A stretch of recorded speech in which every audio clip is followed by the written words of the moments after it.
In today's financial landscape, the need for financial security has become imperative. Pension funds now face a dilemma: how to provide short-term liquidity without sacrificing long-term returns.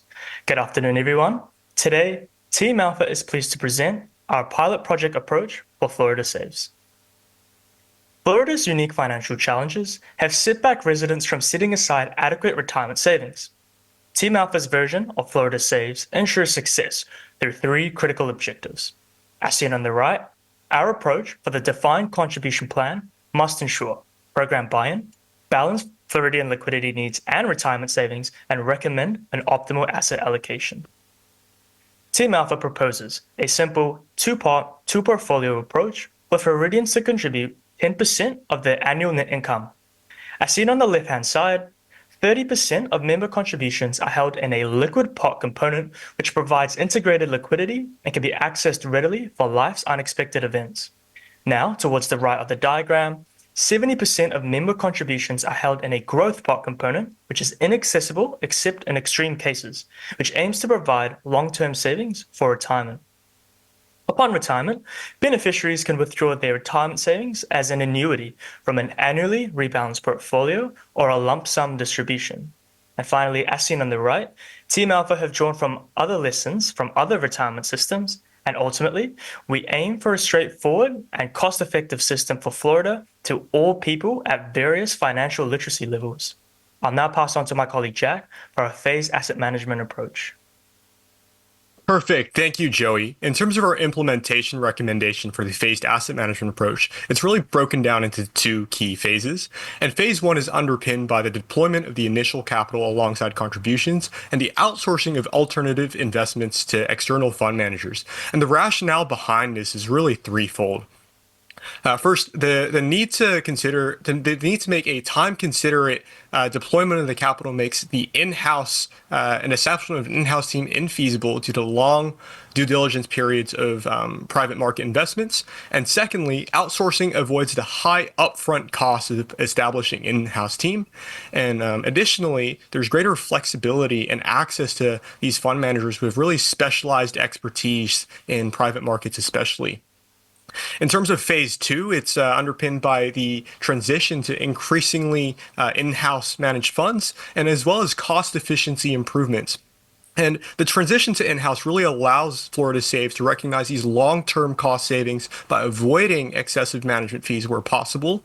And the economies of scale as the assets under management of the fund grows allows us to pass these cost savings on to members and ultimately benefit the beneficiaries.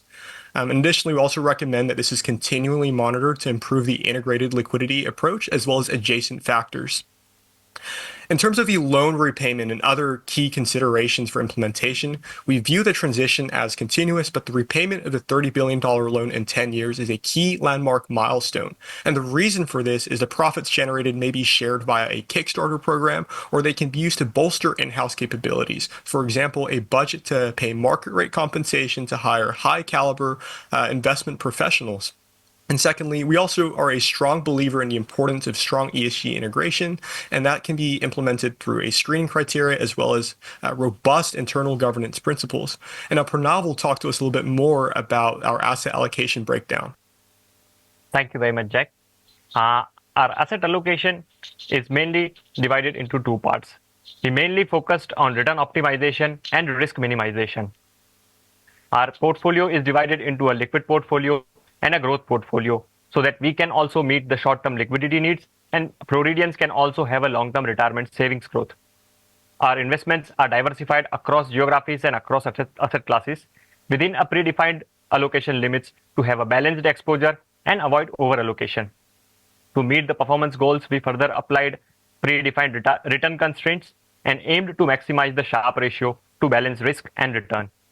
Going forward, our liquid portfolio is mainly designed to address the withdrawal needs and to meet the operational cost.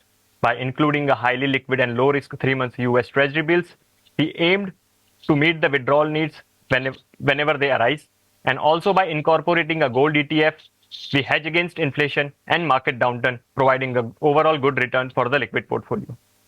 Going forward, our growth portfolio is mainly designed to have a sufficient retirement savings for the Floridians so that they can meet their inflation-adjusted cost of living.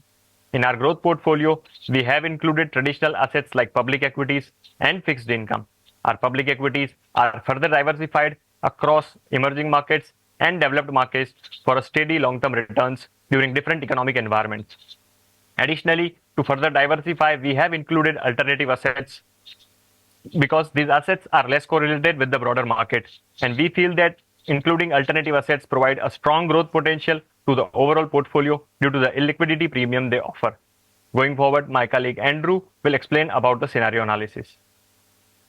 Thank you very much, Pranav. So for our scenario analysis, we ran 1,000 Monte Carlo simulations to help us assess whether portfolios at retirement could support annuities at the inflation-adjusted cost of living, as well as annuities at the inflation-adjusted poverty line, given different contribution periods between 10 to 40 years.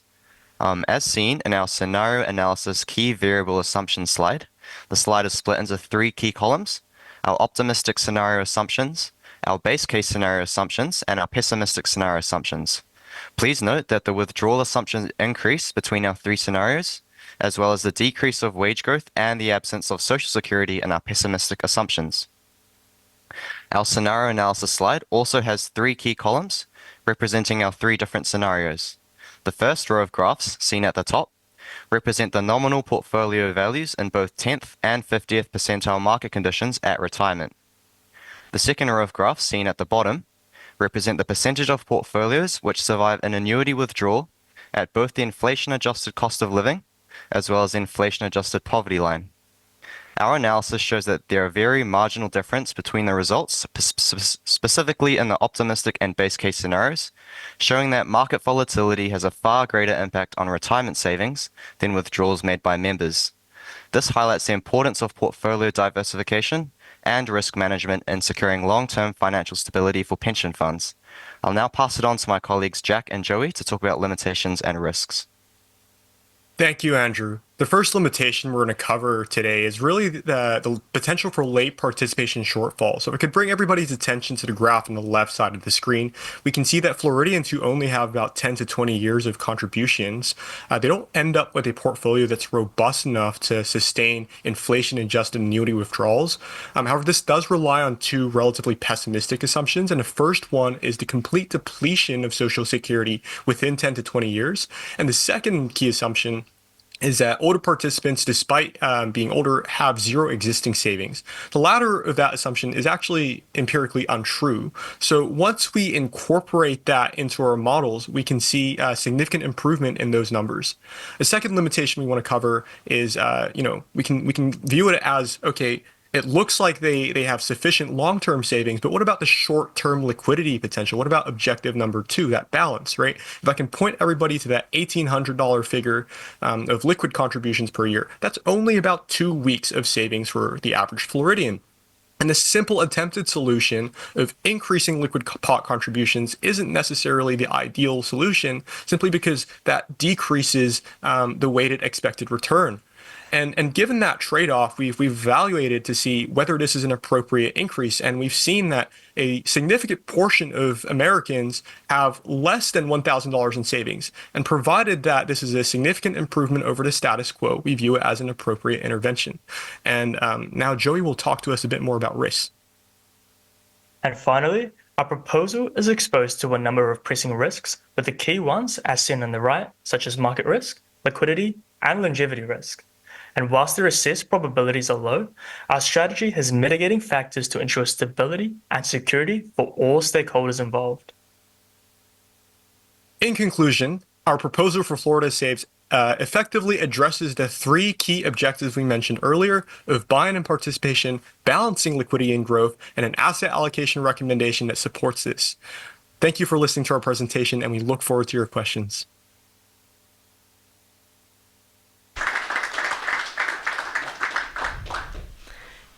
Rami? Thank you. Well done on presenting this.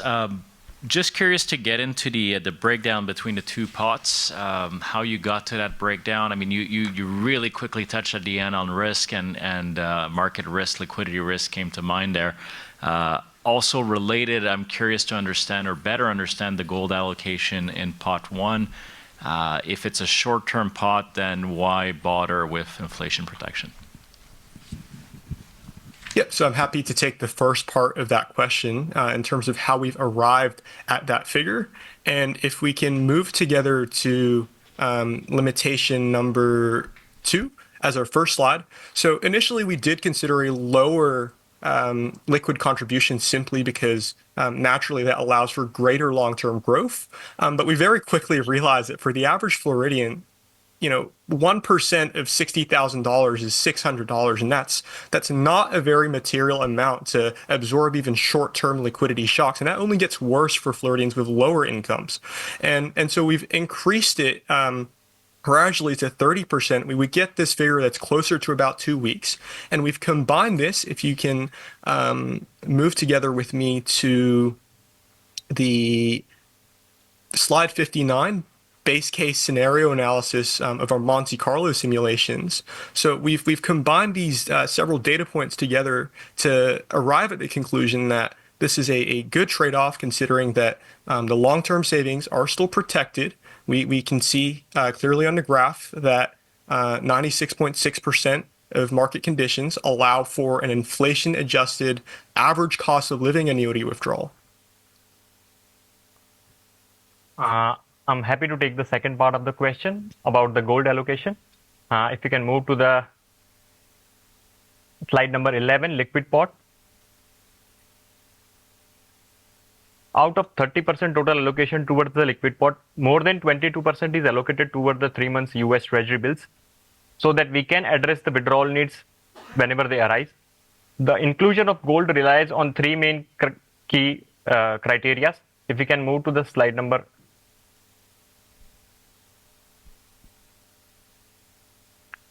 slide number 46, 11D. We anticipate that the withdrawal needs will be higher, particularly during the market turmoil events. And if we look at the history of gold, gold has a history of outperforming other asset classes, particularly during the market turmoil events.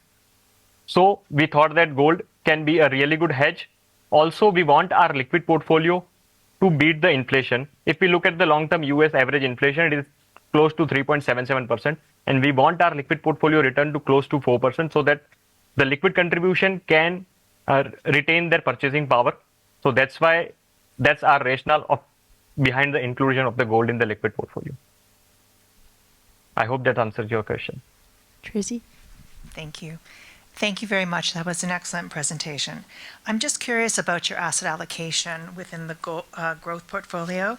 You have, if I'm reading this right, 7.5% to U.S. equities, 7.5% to international equities, and almost 12% to emerging market equities. I'm surprised by the weight between the U.S. and non-U.S. Can you give us a better understanding of why you chose those allocations? I'm happy to take that question. If we can move to the slide number 49, 12B.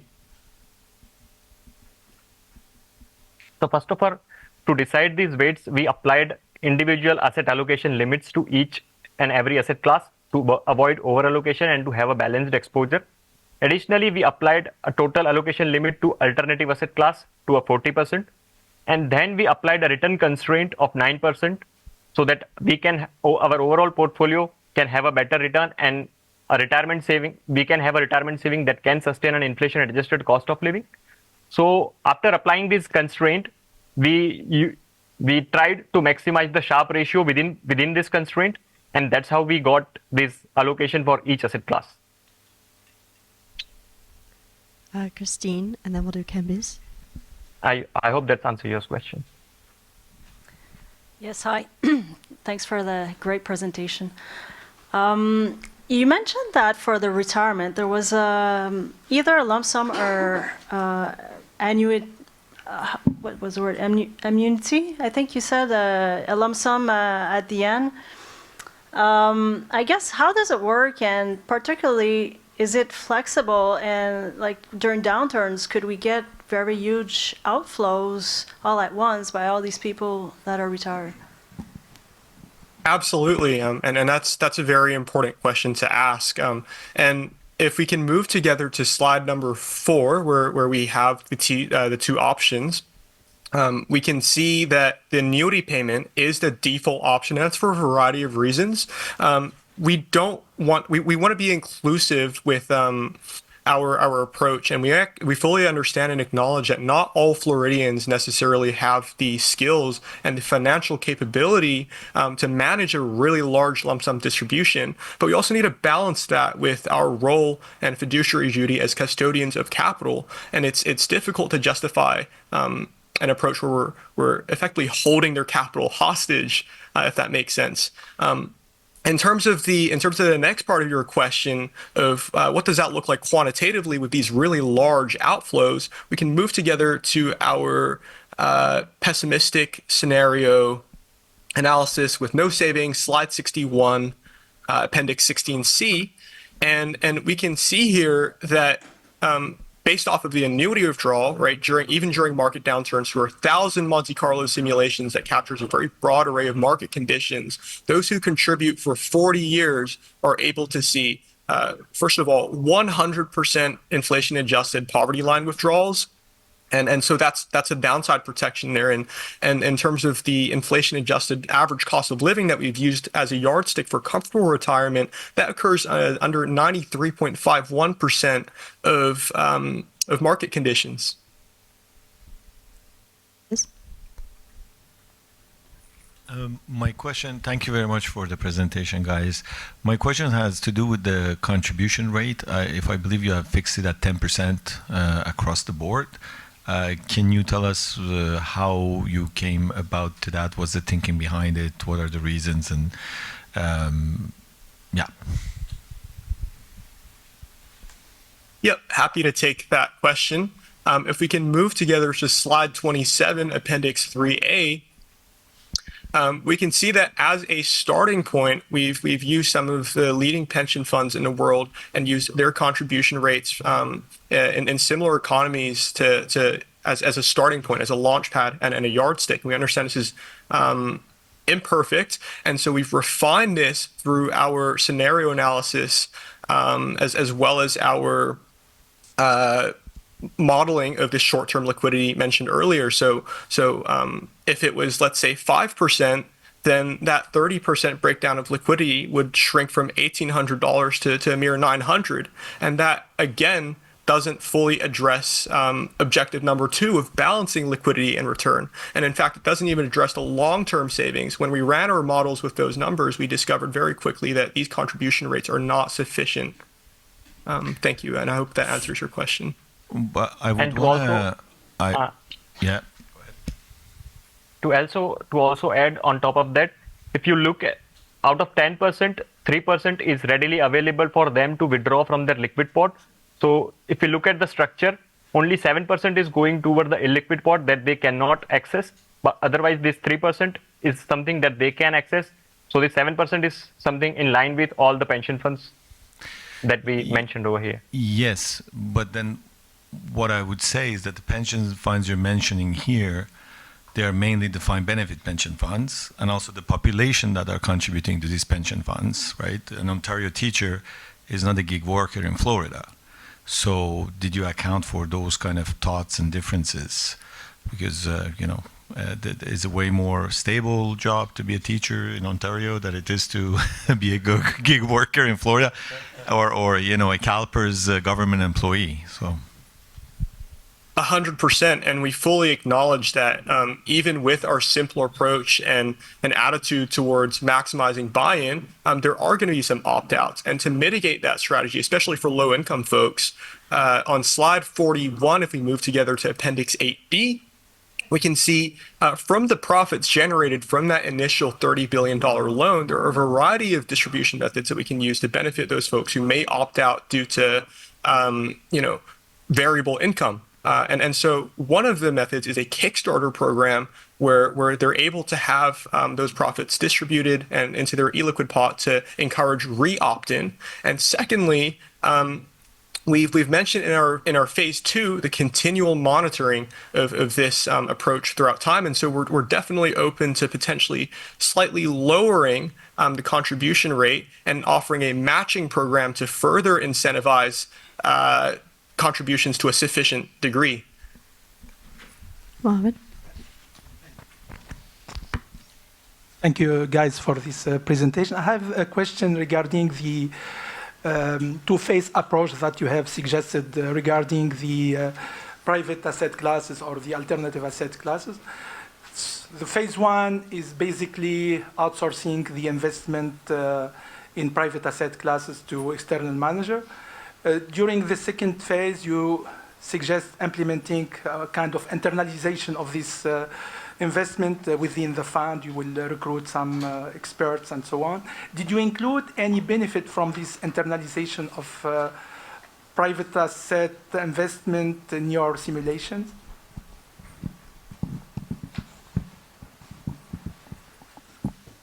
Yep, I'm happy to take that question. In terms of, I'll answer this in two parts. So number one is the value add of private asset managers. Is we view, we want to clarify that if we can move together to slide 35, it's not a complete internalization. And the benefit of internalizing is avoiding that 2 and 20 standard management fee, and so that produces long-term cost savings. And the reason we need to outsource is really that deployment of capital that needs to be prudent and time considerate. So moving on to the value of external managers is we can see that pension funds like CPP Investments with established in-house teams, even they can benefit from the shared risks and shared resources of partnering with these external fund managers to gain expertise and approach deals with a high degree of conviction. Okay, so you're suggesting that you invest alongside with the fund manager or external fund manager? Yeah. Okay, sorry.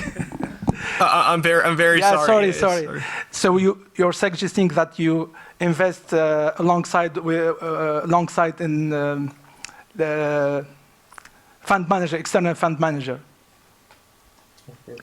Yes, so we're recommending a series of approaches going from externally outsourced, transitioning to a combination of in-house, joint ventures, co-invest, and as well as external fund managers, the funds directly, and that offers a variety of benefits, such as the one we mentioned, the shared risk and shared resource, and it's also easier to diversify, right? If you have an in-house deal team screening for $1 billion of capital deployment, right, and you only want 10 deals, then it's different. Whereas if you invest in several funds, you get a much wider array of private market assets that you can diversify across.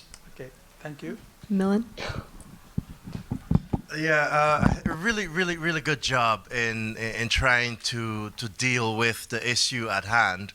And I want to get back to the issue of that phased approach, which I really like, because I think ultimately, as you think of the design of this plan, there would be some creeping before you start walking or running, and I like that idea a whole lot. Maybe can you walk us through that transition?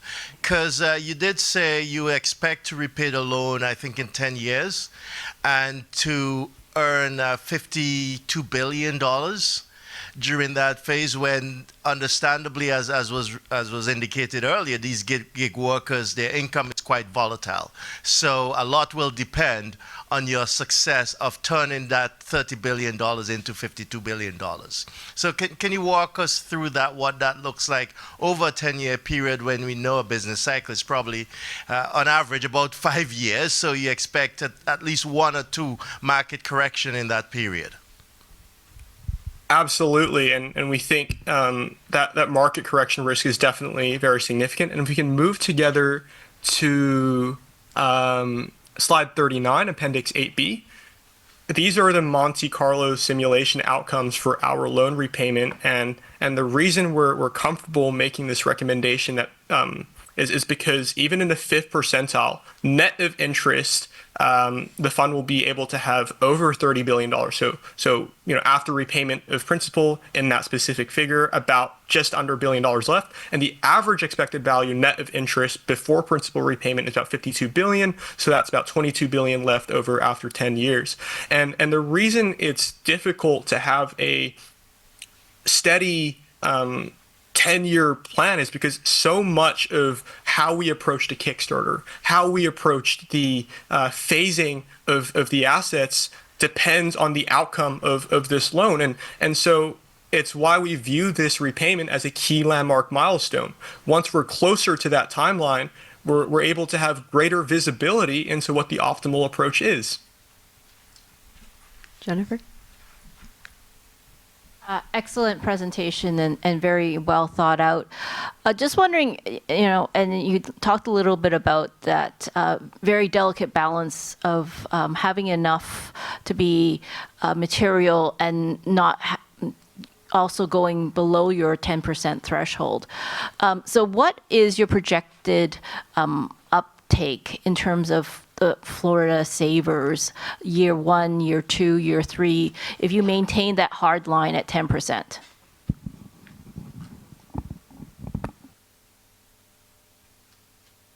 We think it's very difficult to have these projections given the novel integrated liquidity approach.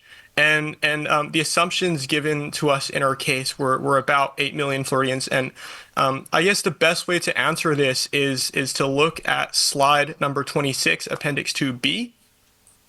In the absence of perhaps a reliable way to quantitatively model this, we've looked at behavioral research, and the conclusion we've come to is that it's given that it's an auto-enrollment program, the friction lies in actively and proactively members opting out. And the research tends to indicate that due to the role of inertia, this is unlikely. However, it is, as we've mentioned in earlier questions, it's difficult to project the specific number of opt-outs. And it's also difficult to project and make reasonable assumptions for exactly how many Floridians we can bring back with a Kickstarter program. Do we have any other questions? All right, well, let's give a big round of applause to Team Alpha.